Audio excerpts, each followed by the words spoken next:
এ কারণেই শয়তানকে দূর করতে হলে কিছু আমলের প্রয়োজন, যেমন 5 ওয়াক্ত নামাজ, সবসময় ওযু অবস্থায় থাকার চেষ্টা করা, কোরআন তেলাওয়াত করা নিয়মিত, সকাল সন্ধ্যায় আল্লাহর জিকির করা এবং প্রত্যেক ফরজ নামাজের পরে তাসবিহ তাহলিল করা। কমপক্ষে সকাল সন্ধ্যায় 3 বার করে সূরা ইখলাস পড়া, কুল হুয়াল্লাহু আহাদ এটা পড়া। সকাল সন্ধ্যায় 3 বার করে সূরা ফালাক পড়া, কুল আউযু বিরাব্বিল ফালাক এটা পড়া। অথবা সকাল সন্ধ্যায় 3 বার করে সূরা নাস পড়া, কুল আউযু বিরাব্বিন নাস এটা পড়া। সকাল সন্ধ্যায় কমপক্ষে 2 বার আয়াতুল কুরসি তেলাওয়াত করা। রাতের বেলা সম্ভব হলে সূরা মুলক তেলাওয়াত করা, অথবা সূরা বাকারার শেষের 3টা আয়াত তেলাওয়াত করা। এগুলো যে ব্যক্তি নিয়মিত তেলাওয়াত করে, চর্চা করে, সে শয়তানের ওয়াসওয়াসা থেকে দূরে থাকবে ইনশাআল্লাহ।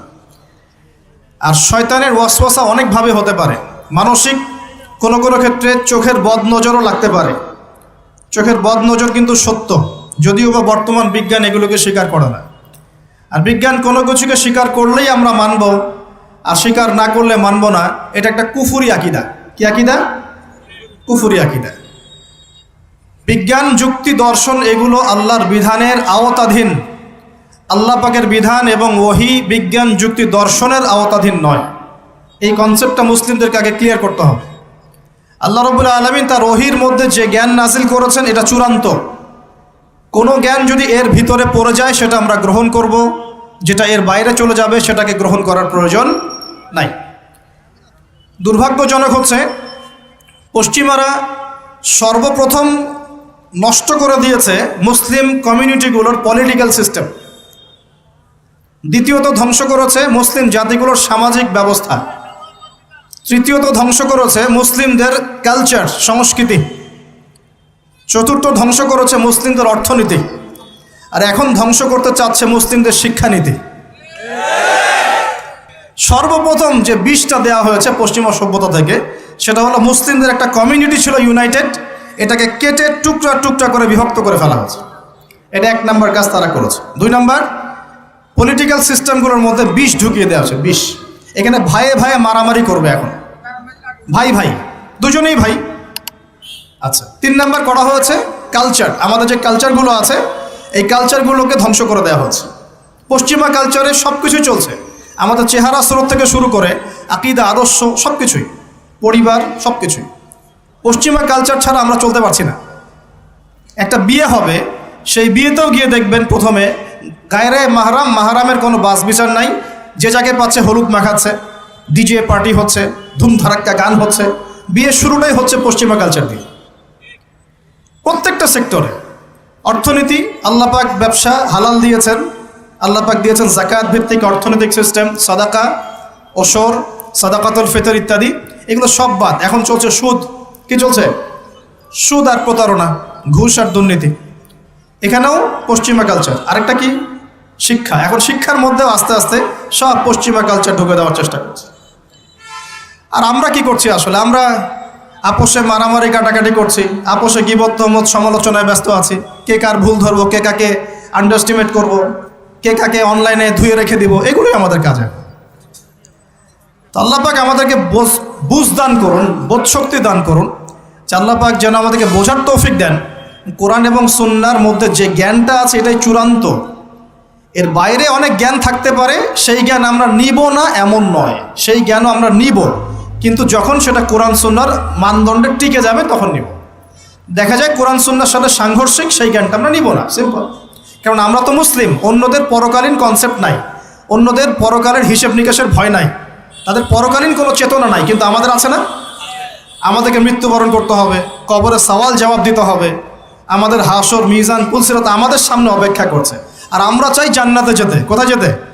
জান্নাতে যেতে। তাহলে আমাদেরকে তো 8-10টা মানুষের মতো চিন্তা করলে হবে না, হবে? অতএব জীবনের প্রতিটা ক্ষেত্র আল্লাহ পাকের ওহীর বিধানে যে চলবে, ইনশাল্লাহ সে সফল, দুনিয়াতেও সফল, পরকালেও সফল ইনশাল্লাহ। আর আমরা ইসলাম কারো উপর জোর করে চাপিয়ে দিব না। দিব? ইসলামের মধ্যে জোর জবস্তি নাই। লা ইকরাহা ফিদ্দিন, দিনের মধ্যে কোনো জোর জবস্তি নাই। সত্য মিথ্যাকে স্পষ্ট করে উপস্থাপন করতে হবে। যার মনের মধ্যে আল্লাহ পাক হেদায়েত দিবেন সে সত্যের পথে চলে আসবে ইনশাআল্লাহ। যাকে আল্লাহ পাক হেদায়েত দিবেন না তাকে আপনি হাজার দিন বোঝালেও সে সত্য গ্রহণ করবে না। অতএব ফাযাক্কির ইন্নামা আনতা মুযাক্কির, আল্লাহ পাক বলেছেন তুমি উপদেশ দাও, তুমি শুধু উপদেশ দাতা মাত্র। লাস্তা আলাইহিম বিমুসাইতির, তুমি কারো প্রতি দারোগা নও, কাউকে চাপিয়ে দিতে পারবে না। ফাযাক্কির ইন নাফাআতিয যিকরা, উপদেশ দাও, যদি উপদেশ কাজে লাগে। সায়াযাক্কারু মান ইয়াখশা, যে আল্লাহকে ভয় করে সে অচিরেই কিন্তু উপদেশ গ্রহণ করবে। আল্লাহ পাক আমাদের সবাইকে আল্লাহর উপদেশ অর্থাৎ কোরআন সুন্নাহর ওহীর জ্ঞান অর্জন করার তৌফিক দান করুন এবং সেই জ্ঞান অনুযায়ী আমল করার তৌফিক দান করুন। আল্লাহ পাক মানুষ সৃষ্টি করে কি করেছেন সেটা জানার আগে আমরা এটা জানবো যে আল্লাহ রাব্বুল আলামিন যখন একা ছিলেন তারপর আল্লাহ পাক কি করেছেন, জানতে ইচ্ছা করে না? আচ্ছা, আজকে আমরা হিস্ট্রিটা বলছি, শুনুন। আস্তে আস্তে আমি যুবকদের দিকেও আসবো এবং সমকালীন প্রেক্ষাপটেও আসবো ইনশাআল্লাহ। আর সবশেষে আমরা ফিনিশিং দিব এভাবে, সমকালীন প্রেক্ষাপটে আমাদের করণীয় কাজগুলো কী কী। আল্লাহ পাক আমাদেরকে বোঝার তৌফিক দেন। আল্লাহ পাক একা ছিলেন, তারপর আল্লাহ সৃষ্টি করেছেন আরশে আজিম। এই জায়গাটা একটু ফাঁকা করো প্লিজ। আল্লাহ পাক সৃষ্টি করেছেন কি? আরশে আজিম। আরশ কি জিনিস? যেই আরশের ছায়ায় আল্লাহ পাক কিয়ামতের মাঠে 7 শ্রেণীর মানুষকে ছায়া দিবেন, যেদিন এই ছায়া ছাড়া অন্য কোনো ছায়া থাকবে না। আরশটাকে একটু বুঝি। একটা হাদিসের মধ্যে নবী সাল্লাল্লাহু আলাইহি ওয়াসাল্লাম বলেছেন, নবীর নাম শুনলেই দরুদ পড়বেন, বলবেন সাল্লাল্লাহু আলাইহি ওয়াসাল্লাম। নবীজি বলছেন, দেখো এই পৃথিবী থেকে প্রথম মহাবিশ্বের দূরত্ব হচ্ছে 500 বছরের পথ। কত বছর? 500 বছর। এভাবে দ্বিতীয় মহাকাশ থেকে তৃতীয় মহাকাশ দূরত্ব 500 বছরের পথ। এইভাবে প্রত্যেক আসমানের মধ্যে দূরত্ব হচ্ছে কত বছরের পথ? 500। সপ্তম আসমানের উপরে আছে সিদরাতুল মুনতাহা। কি আছে? এটা একটা কুল গাছ, বড়ই গাছ। নাসা আবিষ্কার করতে পেরেছে, অতএব বিশ্ববাসী বিশ্বাস করবে না। নাসা যদি কালকে বলে হ্যাঁ পাওয়া গেছে সিদরাতুল মুনতাহা, তাহলে বিশ্ববাসী বিশ্বাস করবে। একটা শিরকি দর্শন চলছে, কুফরি দর্শন। ও যখন বলবে হ্যাঁ তখন সবাই বলে হ্যাঁ, যখন তারা বলে না সবাই বলে না। আল্লাহ পাকের ওহীর জ্ঞানের কোনো মূল্য নাই সবার কাছে, ইল্লা মাশাআল্লাহ। সিদরাতুল মুনতাহার উপরে আছে কুরসি। কি আছে? কুরসি। আল্লাহ পাকের কুরসি, যেটা আপনি আয়াতুল কুরসির মধ্যে পড়েন, ওয়াসিআ কুরসিয়ুহুস সামাওয়াতি ওয়াল আরদ, মানে আল্লাহ পাকের কুরসিটা আসমান জমিনকে ঘিরে রেখেছে। আর বলে রাখি যে প্রত্যেক ফরজ নামাজের পর যে আয়াতুল কুরসি পড়ে, জান্নাতে যাওয়ার জন্য তার একটাই বাধা, মৃত্যু। মৌত হয়ে গেলে জান্নাতে চলে যাবে। একটা হাদিস আসছে, রাত্রেবেলা ঘুমানোর সময় কেউ যদি আয়াতুল কুরসি পড়ে, সারা রাত আল্লাহর পক্ষ থেকে একজন ফেরেশতা তাকে পাহারা দিবে ইনশাআল্লাহ। এই ফেরেশতা তো দেখা যায় না, দেখা যায়? তো কয়দিন পর যদি বলে যে যা দেখা যায় না তা বিশ্বাস করা যাবে না, আসলে কিন্তু এপিস্টেমোলজি তাদের এটাই, যা দেখে না তা বিশ্বাস করে না। পশ্চিমারা কি ফেরেশতায় বিশ্বাস করে? কেন করে না? এটা তো একটা প্রশ্ন, উত্তরটা আমি বলছি আপনাদেরকে। কারণ তাদের জ্ঞান তত্ত্ব হচ্ছে যা চোখে দেখি না, যা পরীক্ষা নিরীক্ষা পর্যবেক্ষণে আসে না, তার কোনো অস্তিত্ব নাই। এটা ওদের ফিলোসফি অফ এডুকেশন, শিক্ষা দর্শন। এটাকে আমরা ফিলোসফির ভাষায় বলি এপিস্টেমোলজি বা জ্ঞান তত্ত্ব। জ্ঞান তত্ত্ব টিচার যারা আছেন তারা বুঝবেন, তাদের জ্ঞান তত্ত্ব এমন। আর আমাদের জ্ঞান তত্ত্ব উল্টা, টোটালি ডিফারেন্ট। আমরা কি বলি? আমরা বলি ওয়াকুলিল হাক্কু মির রাব্বিকুম, সত্য আল্লাহর পক্ষ থেকে আসে। আমরা বলি যে অদৃশ্যে বিশ্বাস না করা পর্যন্ত কেউ মুমিনই হতে পারবে না। ইমানের কয় পিলার? ইমানের কয় পিলার? 6 পিলার। আমানতু বিল্লাহি, আল্লাহর প্রতি বিশ্বাস করলাম, ওয়া মালাইকাতিহি, তার ফেরেশতাগণের প্রতি, ওয়া কুতুবিহি, আল্লাহ পাকের আসমানি কিতাব সমূহের প্রতি, ওয়া রুসুলিহি, আল্লাহ পাকের রাসূলগণের প্রতি, ওয়াল ইয়াউমিল আখির, পরকালের প্রতি, ওয়াল কদরি খায়রিহি ওয়া শাররি, তাকদীর বা ভাগ্যের ভালো মন্দের প্রতি। এই 6টার একটাও কি চোখে দেখা যায়? আল্লাহকে দেখেছেন? ফেরেশতা দেখেছেন? আমাদের নবীকেও কি দেখেছেন? শুধু কোরআনটা আপনি চোখের সামনে দেখছেন, আর কিচ্ছু আপনি দেখছেন না। পরকাল দেখেছেন? তাকদীর, ভাগ্য দেখেছেন? কিচ্ছু দেখি নাই। এই 6টা পিলারে বিশ্বাস না করতে পারলে কেউ মুমিন হতে পারবে না। পারবে? আলিফ লাম মিম যালিকাল কিতাবু লা রাইবা ফি হুদাল লিল মুত্তাকিন। কারা মুত্তাকি? আল্লাযীনা ইউমিনুনা বিল গায়বি। এই যে 6টা গায়েবে যারা বিশ্বাস করে এরা হলো মুমিন, মুত্তাকি। তাহলে আমাদের জ্ঞানের ভিত্তিটা কি? আমরা অদৃশ্যে বিশ্বাস করি, আর ওদের জ্ঞানের ভিত্তি হচ্ছে ওরা চাক্ষুষ যা দেখে তাতে বিশ্বাস করে। এই জায়গাতেই তো পার্থক্য জ্ঞানতাত্ত্বিক। এই কারণেই ওরা ফেরেশতায় বিশ্বাস করে না, আল্লাহ বিশ্বাস করে না, নবী রসুলগণে বিশ্বাস করে না। তারা বলছে আল্লাহর সন্তান আছে, নাউজুবিল্লাহ। হ্যাঁ, তারা আসমানি কিতাবে বিশ্বাস করছে না, তার ধর্মের কনসেপ্টে বিশ্বাস করছে না। তারা পরকাল, পুনরুত্থান, হাসর, কিয়ামত, মিজান, পুলসিরাত কিছুই বিশ্বাস করে না। বিশ্বাসগত পার্থক্য এখানে। এখন মুমিন মুসলিম হিসাবে আমরা বিশ্বাস করি আল্লাহ পাকের ফেরেশতা আছে না নাই? আছে। এখন এই ফেরেশতারা 8জন ফেরেশতা, বড় বড় 8জন ফেরেশতা, তারা আল্লাহ পাকের আরশটাকে ধরে রেখেছে। কয়জন ফেরেশতা? 8জন। এই 8জন ফেরেশতা আল্লাহর আরশকে টেনে নিয়ে আসবে কিয়ামতের মাঠে। বলেন সুবহানাল্লাহ।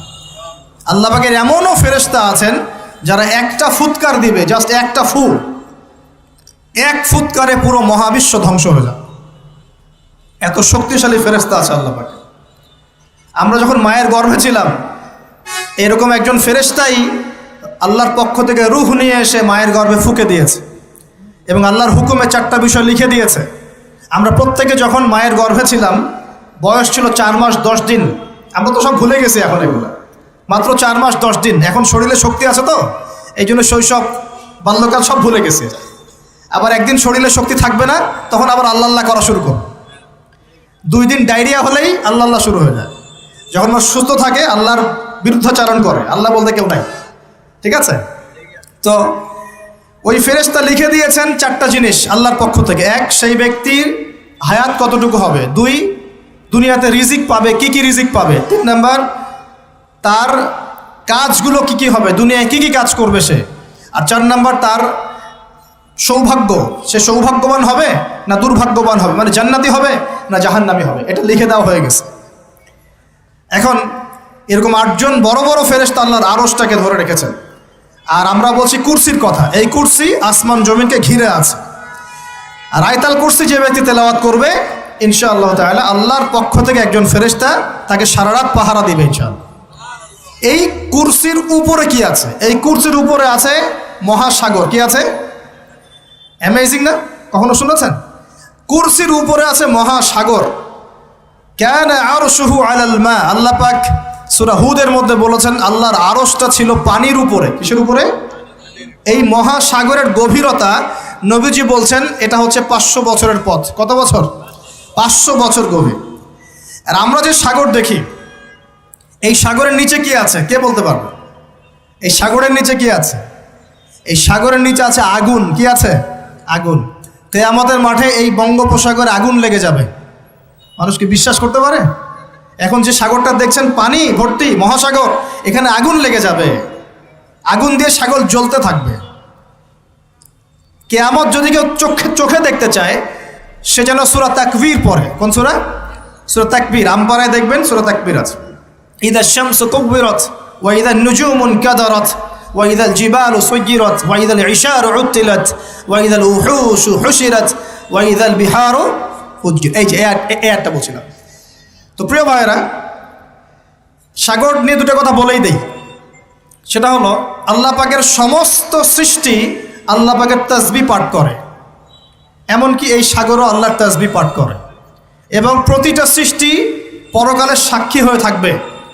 ওই সাগরের কিনারে দাঁড়িয়ে যারা ন্যাংটা হয়ে নগ্ন হয়ে দাঁড়িয়ে আছে, গোসল করছে, সাগর তাদের বিরুদ্ধে সাক্ষী দিবে। ওখানে দাঁড়িয়ে যারা গাঁজা খাচ্ছে, ফেন্সিডিল খাচ্ছে, ইয়াবা খাচ্ছে, সমকামিতা করছে, গান বাজনা করছে, সাগর ওদের বিরুদ্ধে সাক্ষী দিবে। এই যে আজকে যেখানে বসে আমরা ওয়াজ মাহফিল করেছি, দিনের কথা বলেছি, এই মাটি কাল কিয়ামতে সাক্ষী দিবে এখানে ভালো কিছু হয়েছে। গোপনে যেখানে জেনা করেছেন পতিতালয়ে, সেই পতিতালয়ের মাটি আপনার বিরুদ্ধে সাক্ষী দিবে। আল্লাহ পাকের প্রত্যেকটা সৃষ্টি আল্লাহর কাছে সাক্ষী প্রদান করবে আমাদের বিরুদ্ধে অথবা পক্ষে। আল্লাহ আমাদেরকে বোঝার তৌফিক দান করুন। সাগর থেকে শেখার অনেক কিছু আছে। সে নীরবে আল্লাহ পাকের হুকুম পালন করে যায়। কখনো কি সে হুকুম পালন করতে থেমে যায়? আসমানের পাখির দিকে হেদায়েত আছে, তারা আল্লাহ পাকের তাসবিহ পাঠ করে। গাছপালা আল্লাহর তাসবিহ পাঠ করে। আসমান, জমিন, চন্দ্র, সূর্য যা আছে আল্লাহ পাকের সমস্ত সৃষ্টি আল্লাহর তাসবিহ পাঠ করে। আল্লাহ পাকের 2টা নাফরমান সৃষ্টি আছে। একটা হলো মানুষ আর একটা হলো জিন জাতি। এই দুটোই সবচেয়ে নাফরমান সৃষ্টি। ওইদিকে আমি পরে আসছি। সাগর কি শেখায়? বিনয়ী হতে শেখায়। কারণ সে অনেক শক্তিশালী। সে অনেক শক্তিশালী এবং প্রচুর সম্পদে ভরা। এই সাগর এই পুরো এলাকার বা পুরো দেশের কোটি কোটি মানুষের রিজিকের উৎস। এই সাগর, তার ভিতরে আল্লাহ রিজিক আছে, সম্পদ আছে। অনেক সম্পদে পরিপূর্ণ থাকার পরেও সাগর খুব শান্ত, তার মধ্যে খুব উদ্ধত অহংকারী আচরণ দেখা যায়। ঠিক আল্লাহর জ্ঞানী মানুষরা সমুদ্রের মতো হয়, তাদের ভিতরে অনেক জ্ঞান থাকে, কিন্তু তারপরেও তারা শান্ত থাকে, বিনয়ী থাকে। আর যাদের ভিতরে সম্পদ কম তাদের লাফালাফি বেশি। কথা বুঝতে পারছেন? সাগর এত শক্তিশালী হওয়া সত্ত্বেও আপনি তার সামনে গিয়ে দাঁড়ালে সে আপনার পা ধুয়ে দেয়। আল্লাহর বিনয়ী মানুষরা এমনই হয়, অনেক শক্তিশালী হওয়া সত্ত্বেও, সম্পদশালী হওয়া সত্ত্বেও তারা আপনার পা ধুয়ে দিবে। অনেক শেখার আছে, অনেক কিছু। সাগর সম্পর্কে অনেক আয়াত আছে কোরআনে। যখন সাগরে নৌযান চলাচল করে তখন আল্লাহ পাক যদি ঝড় ঝাপটা দেন, প্রাকৃতিক কোনো বিপর্যয় দেন, তাহলে মানুষ মুখলেসভাবে আল্লাহকে ডাকা শুরু করে। যখন সে সেখান থেকে উদ্ধার পায়, আল্লাহ পাক উদ্ধার করে দেন, বিপদ থেকে বাঁচিয়ে দেন, আবার সে আল্লাহর সাথে শিরক করা শুরু করে। এই আয়াতগুলো সূরা ইউনূসের মধ্যে আছে। তো আমরা চেষ্টা করব সাগরের মতো সম্পদশালী হওয়ার জন্য। সম্পদশালী ভিতর থেকে, ভিতরে সম্পদ থাকবে, যেমন ভিতরে জ্ঞান থাকবে কিন্তু বাইরে বিনয়ী ভাব থাকবে। সাগরের মতো পা ধুয়ে দেওয়ার মানসিকতা থাকতে হবে। এবং যখন সে আল্লাহর হুকুমে মানে গর্জন প্রদান করা শুরু করে তখন কিন্তু সামন পিছন সব ভাসিয়ে নিয়ে চলে যায়। তাই নর্মালি শান্ত থাকতে হবে, যখন আল্লাহর হুকুম আসবে তখন ঝাঁপিয়েও পড়তে হবে। কথা কি বুঝতে পারছেন? সমুদ্রের মতো অনেক কিছু শেখার আছে। এগুলো শিখতে হলে আগে দৃষ্টিভঙ্গি চেঞ্জ করতে হবে। সাধারণ মানুষের মতো সব দেখলে হবে না, আপনাকে খিদির আলাইহিস সালামের মতো দেখতে হবে। তার মতো মুসা আলাইহিস সালাম বলছেন যে নৌকা ফুটা করলেন কেন? সূরা কাহফ কেউ পড়েছেন? সূরা কাহফ পড়েছেন তো? নবী মুসা আলাইহিস সালাম বলছেন নৌকা ফুটা করলেন কেন? তিনি বলছেন নৌকা ফুটা না করলে জলদস্যু নিয়ে চলে যেত। মুসা আলাইহিস সালাম বলছেন নিষ্পাপ বাচ্চাকে হত্যা করলেন কেন? খিদর আলাইহিস সালাম বলছেন এই বাচ্চাকে হত্যা না করলে এই বাচ্চা বড় হয়ে বড় কাফের হতো, পিতা মাতাকেও কাফের বানাতো। মুসা আলাইহিস সালাম বলছেন এই দেয়াল কেন নির্মাণ করলেন পারিশ্রমিক ছাড়াই? তিনি বলছেন দেয়াল নির্মাণ না করলে এর নিচে থাকা সম্পদ, এতিম বাচ্চাদের সম্পদ মানুষ নিয়ে চলে যেত। তিনটা প্রশ্নেই মুসা আলাইহিস সালাম বাইরের চোখ দিয়ে দেখেছেন, খিদর আলাইহিস সালাম তার ভিতরের চোখ দিয়ে দেখেছেন। এই যুগে যদি আপনি ফিতনা চিনতে চান, দাজ্জালীয় সভ্যতাকে চিনতে চান, তাদের প্ল্যানগুলো বুঝতে চান, স্বাভাবিক দৃষ্টিভঙ্গি দিয়ে দেখলে হবে না, ভিতরের চোখ দিয়ে দেখা শিখতে হবে। এটা সবচেয়ে বড় কথা আজকের মাহফিলে। দৃষ্টিভঙ্গি চেঞ্জ করতে হবে, তারপরে আপনি ফিতনা ধরতে পারবেন, সমাধানও খুঁজে বের করতে পারবেন ইনশাআল্লাহ। তবে বাস্তবতা কি জানেন? বাস্তবতা হচ্ছে খিদির আলাইহিস সালামের মতো মানুষদেরকে এই সমাজ মূল্যায়ন করে না। যাদের মধ্যে খিদিরের মতো অন্তর্দৃষ্টি আছে তাদেরকে সমাজ মূল্যায়ন করে না, তাদেরকে মানুষ বলে পাগল। যেমন নবী সাল্লাল্লাহু আলাইহি ওয়াসাল্লামকেও মানুষ বলেছিল মাজনুন, পাগল হয়ে গেছে। নবী সাল্লাল্লাহু আলাইহি ওয়াসাল্লামকে মানুষ বলছে সাহের, জাদুকর, মাজনুন, ফারিকুল জামাআ, বলছে সাবেঈ, কত কথা বলেছে। আল্লাহ পাক আমাদের সবাইকে কোরআন সুন্নাহ ভিত্তিক জ্ঞান অর্জন করার তৌফিক দেখ এবং খিদর আলাইহিস সালামের মতো অন্তর্দৃষ্টি লালন করার তৌফিক দান করুন। এই মহাসাগরের অস্তিত্ব আছে যেটা কুরসির উপরে, এর উপর আল্লাহ রাব্বুল আলামিনের আরশে আজিম, যেটাকে টেনে নিয়ে আসবে কতজন ফেরেশতা?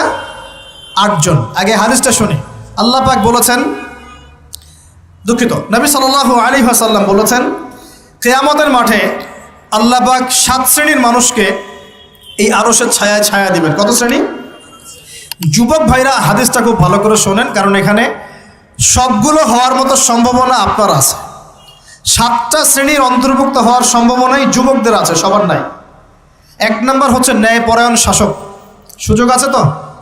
শাসন ক্ষমতা খারাপ কিছু না, কিন্তু শাসন ক্ষমতা পেয়ে যদি মানুষ ন্যায় বিচার করে ভালো, যদি জুলুম করে তাহলে আল্লাহর সামনে জবাবদিহি করতে হবে। That's all. 2 নম্বর সেই ব্যক্তি যার অন্তর মসজিদের সাথে ঝুলন্ত থাকে। কার সাথে? মোবাইলের সাথে না। কার সাথে? এখন অন্তর কার সাথে ঝুলন্ত থাকে? মোবাইলের সাথে। মসজিদের সাথে অন্তর ঝুলন্ত মানে কি? এটা কি সত্যি সত্যি কলিজা ঝুলা আছে না রূপকতা? মানুষ তো রূপক অর্থ বুঝতে পারে না এখন। মানে আপনি নামাজের জন্য, জামাতে নামাজ পড়ার জন্য উদ্গ্রীব হয়ে থাকেন, এটা হলো মসজিদের সাথে ঝুলন্ত হৃদয়। এরপর সেই ব্যক্তি, সেই যুবক যে তার যৌবনকালটা আল্লাহ পাকের ইবাদতে কাটিয়ে দিয়েছে। সুযোগ আছে না? আছে কি নাই? যুবকদের সুযোগ আছে কি নাই? 4 নাম্বার, সেই ব্যক্তি বা সেই দুই ব্যক্তি যারা একে অপরকে আল্লাহর জন্য মহব্বত করে। বয়ফ্রেন্ড গার্লফ্রেন্ড ট্রেডিশন বলা হচ্ছে না, বয়ফ্রেন্ড গার্লফ্রেন্ডের হারাম জেনার ভালোবাসা বলা হচ্ছে না। কি বলা হচ্ছে? দিনের জন্যে, আল্লাহর জন্যে দুজন পরস্পরকে ভালোবাসে, আল্লাহর জন্যেই বিচ্ছেদ ঘটে। 5 নাম্বার, সেই ব্যক্তি যাকে, যুবক ভাই শোনেন ভালো করে, সেই ব্যক্তি যাকে কোনো সুন্দরী নারী জেনার জন্য ডাকে, সুন্দরী উচ্চ বংশের কোনো মেয়ে নিজেই জেনা করার জন্য ডাকে, কিন্তু যুবক বলে আমি আল্লাহকে ভয় করি, ইন্নী আখাফুল্লাহ, আমি আল্লাহকে ভয় করি। এরকম যুবক আছে এখনো বাকি সমাজে? এখন তো ইচ্ছা করেই মানুষ জেনা করে।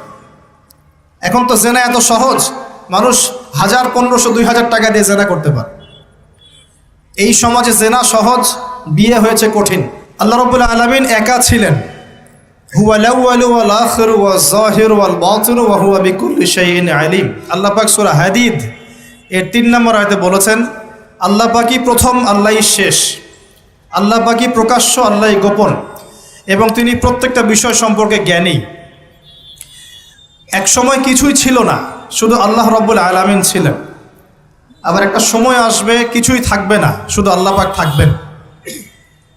আল্লাহ পাক প্রকাশ্য, অর্থাৎ আল্লাহ পাকের নিদর্শনগুলো প্রকাশ্য, এগুলোকে দেখে আল্লাহকে চিনতে হবে। আল্লাহ পাক গোপন, আল্লাহর মারেফত গোপন, এটাকে খুঁজে নিতে হয়, সবার সামনে এসে ধরা দিবে না। আল্লাহকে চেনার এবং আল্লাহকে পাওয়ার যে রাস্তা, এটা আপনাকে খুঁজতে হবে। ওয়া হুয়া বিকুল্লি শাইইন আলিম, আল্লাহ পাক প্রত্যেকটা বিষয় সম্পর্কে জ্ঞানী। এমন কিছুই নাই যে আল্লাহ পাকের জ্ঞানকে অতিক্রম করতে পারে। আল্লাহ পাক যাকে যতটুকু জ্ঞান দিয়েছেন এর বাইরে কারো কোনো জ্ঞান নাই। সর্বপ্রথম আল্লাহ পাক একা ছিলেন।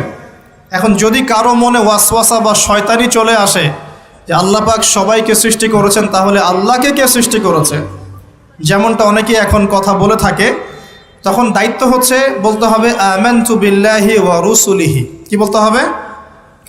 আমার সাথে বলেন, আমানতু বিল্লাহি ওয়া রুসুলিহি, এবং বলতে হবে আউযু বিল্লাহি মিনাশ শাইতানির রাজিম, অথবা বলতে হবে আল্লাহুম্মা ইন্নী আউযু বিকা মিন হামাযাতিশ শায়াতিন ওয়া আউযু বিকা রাব্বি আন ইয়াহদুরুন। এটা বলে বাম দিকে 3 বার থুতু ফেলতে হবে, তাহলে শয়তানের এই ওয়াসওয়াসা মন থেকে দূর হয়ে যাবে ইনশাআল্লাহ। এখনকার বিশ্বের বেশিরভাগ মানুষ শয়তানের ওয়াসওয়াসায় চলে।